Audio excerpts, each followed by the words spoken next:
Assalamualaikum warahmatullahi wabarakatuh. Selamat siang Pak Joko. Waalaikumsalam warahmatullahi wabarakatuh. Selamat siang juga, Bu. Bagaimana kabarnya Pak Joko? Wah, luar biasa, Bu. Hari ini tetap semangat selalu menghadapi yang berbagai macam masalah anak. Semangat aja, Bu. Iya. Pak Joko dari kemarin mencari saya, ada apa Pak? Iya, ini ada sedikitlah ganjilan dari saya, Bu, selama mengajar beberapa hari di kelas 1 ya. Ternyata kelas 1 berat juga, Bu. Setelah melewati MPLS, ternyata ada satu, ya bukan masalah, Bu, sekedar ya mungkin dibilang masalah ya masalah, tapi sekedar mungkin ada problematika kecil.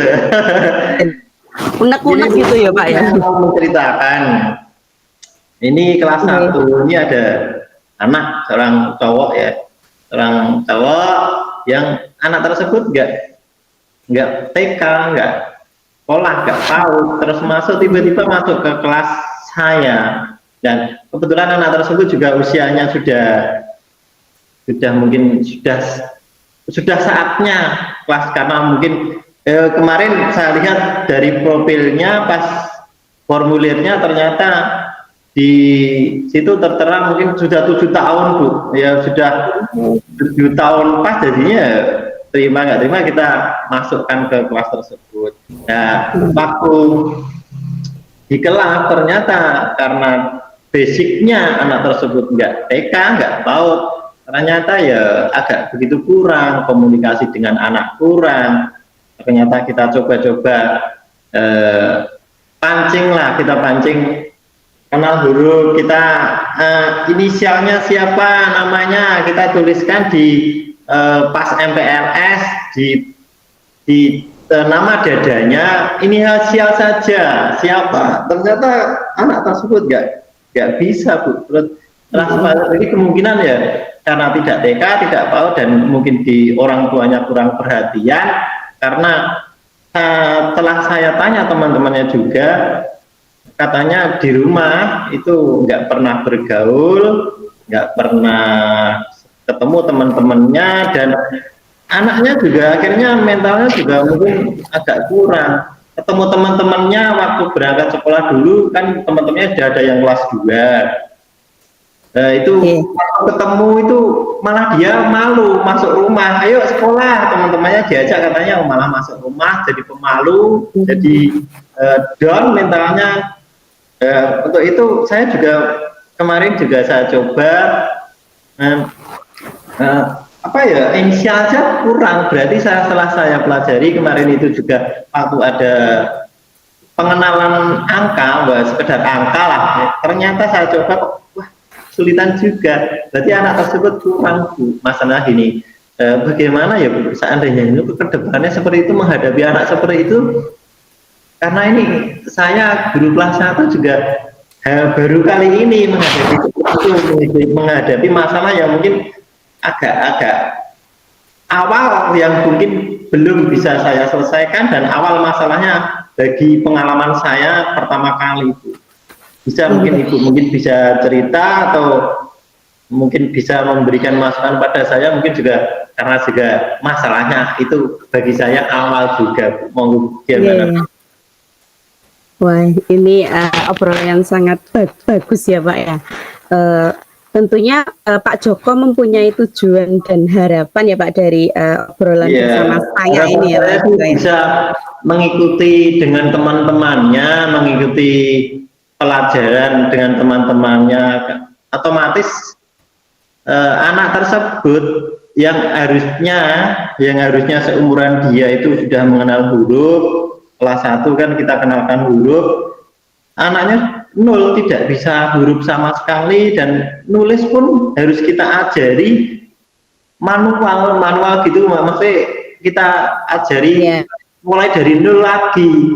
Yang mungkin bagi saya juga kelemahannya juga kok belum pernah seperti itu, karena dulu waktu masuk kelas 1 kebanyakan sudah bisa pegang alat tulis dan sudah bisa angka 1 sampai 10 paling tidak sudah tahu lah nulis, walaupun kurang sempurna penulisannya, tapi sudah bisa gitu. Harapan saya sih anak tersebut bisa mengikuti pembelajaran dan bisa berjalan bersama-sama dalam kelas 1 itu, pelajaran selanjutnya bisa maksimal bisa mengikuti.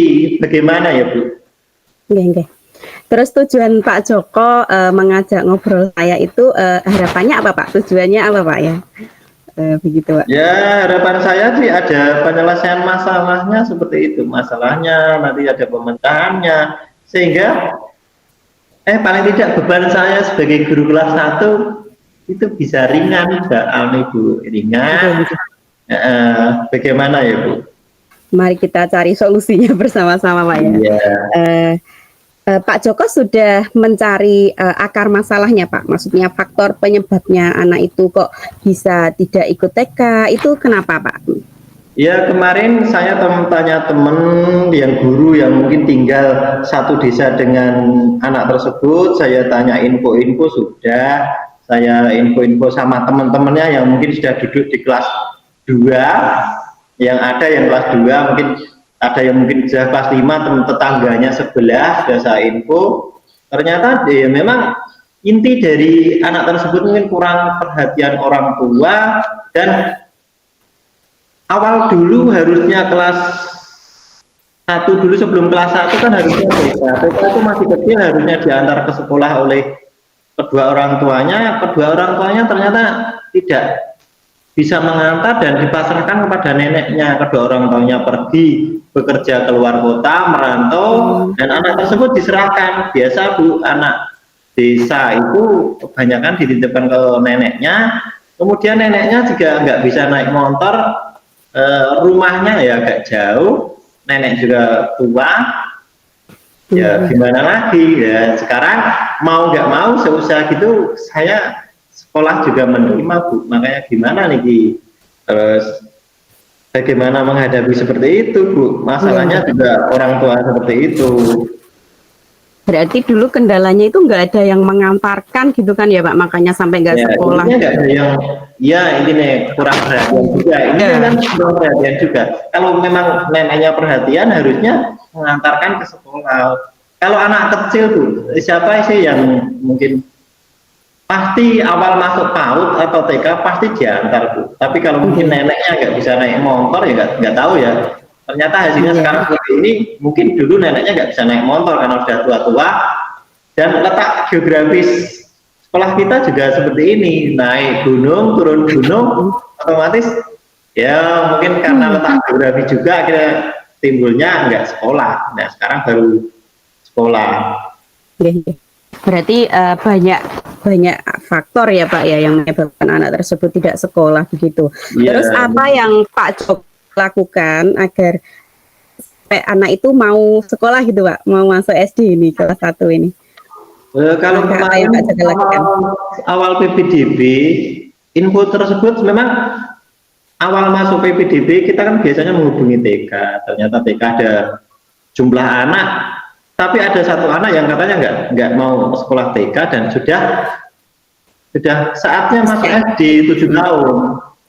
Dan ternyata kita cari anak tersebut, cari ke rumahnya yang mungkin alamatnya kita cari, ternyata kita hampiri kedua neneknya, kita telepon orang tuanya, ternyata bisa kita masukkan ke SD. Nggak mungkin Bu, karena sudah 7 tahun nggak mungkin kita masuk ke TK atau PAUD dulu, walaupun saat bener guru TK dan PAUD-nya menghendaki harusnya TK dulu, tapi kenyataannya sesuai aturan kan kita harus 7 tahun langsung masuk nih SD wajib, dan SD tidak bisa menolak kalau itu 7 tahun. Itu kemarin sudah kita datangi ke orang tua, kedua neneknya, orang tuanya sudah kita hubungi dan kita sudah daftar ya. Akhirnya bisa masuk ke SD kita Bu, seperti itu. Bagus sekali usaha yang sudah Pak Joko lakukan ya Pak. Berarti Pak Joko jemput bola begitu ya Pak? Iya, jemput bola. Yang datang ke sekolah, ya memang Ya, anak tersebut memang malu, terus kedua neneknya mungkin nggak begitu peduli dengan pendidikan. Akhirnya kita sosialisasi ke kedua neneknya yang mungkin memang orang tuanya nggak bisa kita temui karena kerja di luar kota. Ya, akhirnya tak bener pengen nih ketemu orang tuanya, tapi orang tuanya di luar kota, kita hubungi, ya nggak apa-apa Pak, nanti sekolah langsung, biar neneknya nanti diantar, karena kita nggak bisa mengantar karena kita kerja di luar, katanya seperti itu. Nggih, nggih. Berarti kan sudah melakukan usaha-usaha dengan bekerja sama dengan kedua orang tua begitu ya Pak. Kalau menurut saya untuk yang apa tadi anak biar cepat adaptasi begitu kan ya Pak, adaptasi di kelas baru. Bagaimana kalau Pak Joko itu berkolaborasi dengan rekan sejawat guru cewek begitu Pak, mungkin anak tersebut anak tersebut butuh sentuhan seorang ibu begitu kan Pak ya. Kasih saya. Saya mau nggak mau sebagai guru, walaupun cowok dapat tugas mengajar kelas 1 ya tetap harus mau. Saat bener kepengen kelas tinggi juga terus. Tapi itu tugas dan harus dilaksanakan karena pembagian jam. Biasanya kita rolling, kebetulan kita dapat kelas 1 ya kita terima.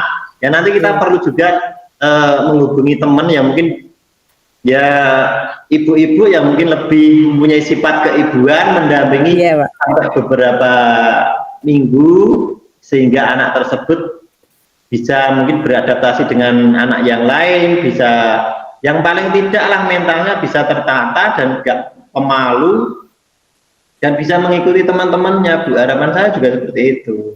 Yang penting anak tersebut bisa sekolah gitu aja. Pak. Itu sudah anak sudah mau sekolah itu sudah bagus Pak. Karena kan dulunya belum sekolah sama sekali. Jadi kita menumbuhkan rasa percaya dirinya dulu Pak Joko ya. Ya, memotivasi agar anak tersebut mau sekolah. Kemudian nanti perlahan-lahan kita menanamkan apa itu pembelajaran calistung itu Pak Joko ya. Seperti itu.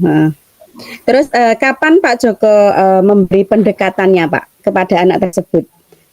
Memberi motivasi, memberi rasa percaya diri itu kapan Pak Joko lakukan kepada anak tersebut? Agak tersendat Bu suaranya, tapi Bu suaranya masuk ke sini.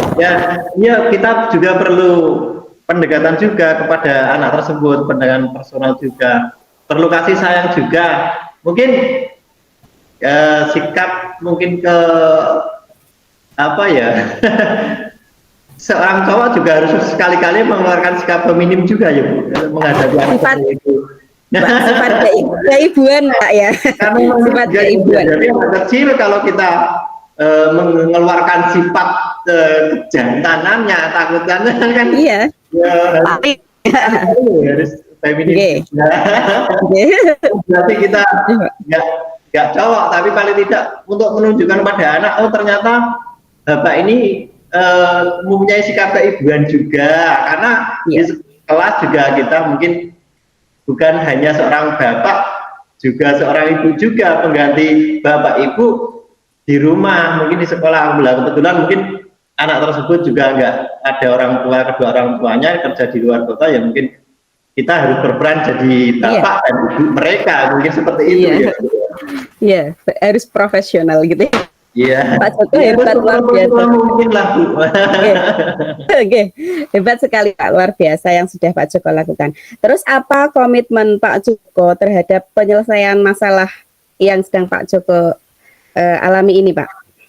Ya, komitmen saya mungkin juga dari diri saya sendiri akan berusaha lebih baik lagi dan lebih fokus menangani anak tersebut, karena mungkin juga punya perhatian khusus dari teman-teman yang lain, paling khusus, dan harus tidak boleh ditinggalkan sedikit pun.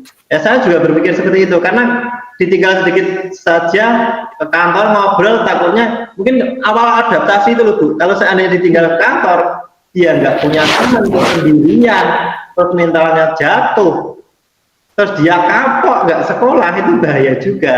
Mungkin komitmen seperti itu perhatiannya, terus dan mungkin juga butuh teman. Komitmen saya ke depannya juga butuh teman, butuh kolaborasi sama teman guru perempuan atau guru ibu yang mungkin bisa membantu saya, mungkin sifat keibuannya sampai anak tersebut mungkin bisa beradaptasi sama mengikuti teman-temannya, bisa bersosialisasi dengan teman-temannya dengan baik. Mungkin sekarang memang anak kemarin selama MPLS juga menyendiri, sediam, lah seperti itu Bu. Makanya ya harus banyak perhatiannya Bu, seperti itu Bu.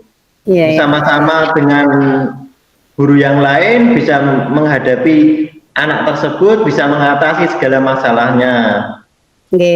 Karena anak tersebut ya bisa mengikuti pembelajaran dengan baik, paling tidak seperti itu. Yang awal paling tidak misi saya juga komitmen saya adalah jangan sampai anak tersebut kapok Bu sekolah. Yang penting anak tersebut sekolah seneng gitu aja. Kalau dia mentalnya down, kapok nggak mau sekolah, kasihan Bu. Yang penting melewati berapa bulan lah mungkin itu Bu, sama teman-teman, mungkin sama kepala sekolah juga, mungkin sama orang tuanya juga, mungkin sekali-kali kita hubungi.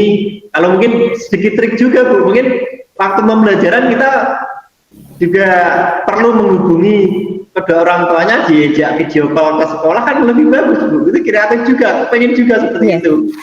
Iya Pak. Itu orang tuaku di sana sama dengan Pak Guru ini bersaudara, akrab gitu kan, nanti munculkan sikap patuh lah kepada anak tersebut, semangat lah gitu, seperti itu. Sering sekali-kali dalam beberapa bulan mungkin seperti itu Bu. Itu juga perlu Pak, biar anak itu termotivasi dari orang tuanya Pak Joko ya. Iya, harus kreatif juga Bu. Sekarang guru harus kreatif. Yang penting anak sekolah senang, mereka bahagia, dan itu juga masalah paling penting juga Bu. Pentingnya karena kalau itu gagal beradaptasi, terus anak tersebut drop out atau keluar, kasihan juga. Karena basicnya dulu juga katanya pernah diantar neneknya di TK, terus kapok Bu ketemu neneknya juga, katanya nggak pernah bisa mengatur lagi, terus sampai sekarang baru sekolah 7 tahun ini. Berarti gurunya itu harus pintar-pintar Pak, maksudnya pintar-pintar apa ya, mengambil hati anak tersebut gitu loh Pak. Jangan sampai istilahnya mogok trauma gitu. Terus Pak Joko dalam menerapkan komitmen ini perlu kerjasama dengan siapa saja Pak Joko? Baik, kerjasama tadi Bu, sama teman-teman, sama terutama teman guru Bu, teman guru perempuan, guru perempuan, dan sekali-kali juga mungkin butuh saran-saran lah kepada bapak kepala sekolah, atau ini kebetulan kepala sekolahnya ibu-ibu mungkin bisa menjiwai Bu. Bisa menjiwai, dan yang penting kita bisa sama-sama teman, sama kepala sekolah, sama kedua orang tuanya juga Bu, seperti itu. Harapannya Pak Joko apa Pak terhadap anak tersebut? Ya, harapan saya agar anak tersebut bisa mengikuti pembelajaran dengan baik, nyaman di kelas, bisa mengikuti sosialisasi, bisa bersosialisasi dengan teman-temannya, bisa bermain karena ya juga dari tadi saya ceritakan dari awal, anak tersebut ketemu anaknya minder Bu, pemalu, nggak bisa bermain, nggak bisa beradaptasi, dan mengikuti pelajaran dengan baik, nyaman, dan kerasan di sekolah, nggak ada rasa kapok gitu, harapan saya seperti itu. Ya, semoga apa yang Pak Joko terapkan berhasil ya Pak, dan anak tersebut bisa mengikuti pembelajaran dengan baik dan tidak ada rasa trauma lagi untuk sekolah ya Pak ya. Iya. Mungkin ada gimana Pak Joko? Apa ada yang mau Pak Joko sampaikan lagi atau untuk yang mungkin cukup Bu atas saran-sarannya, mungkin saya bisa ngobrol dengan Ibu, mungkin permasalahan saya seperti itu dapat saya ceritakan dengan Ibu, selesai dengan tenang, nyaman. Harapan saya juga ke depannya kelas saya bisa berjalan dengan baik. Mungkin cukup Bu dari saya, dari Ibu. Terima kasih atas saran-sarannya. Bisa mendengarkan unek-unek saya, Ibu bisa bisa mendengar ya keluh kesah saya. Terima kasih. Bagaimana perasaannya Pak Joko setelah berbincang dengan saya Pak? Iya, perasaannya plong gitu Bu, karena ada teman ngobrol itu sesuatu yang kita pendem masalahnya kalau nggak kita keluarkan mungkin sudah menjadi sesuatu yang kurang baik, makanya malah munculkan sesuatu yang hasilnya yang negatif juga. Nah, sudah perasaan plong, bebas, lepas, dan bisa sharing dengan Ibu sebuah penghargaan yang luar biasa, Bu. Saya juga terima kasih Pak Joko karena Pak Joko sudah mau sharing dengan saya, Pak Joko ya. Baik, kalau begitu, kalau sudah cukup, saya akhiri Pak Joko, nggih. Nggih. Ya, demikian. Assalamualaikum warahmatullahi wabarakatuh.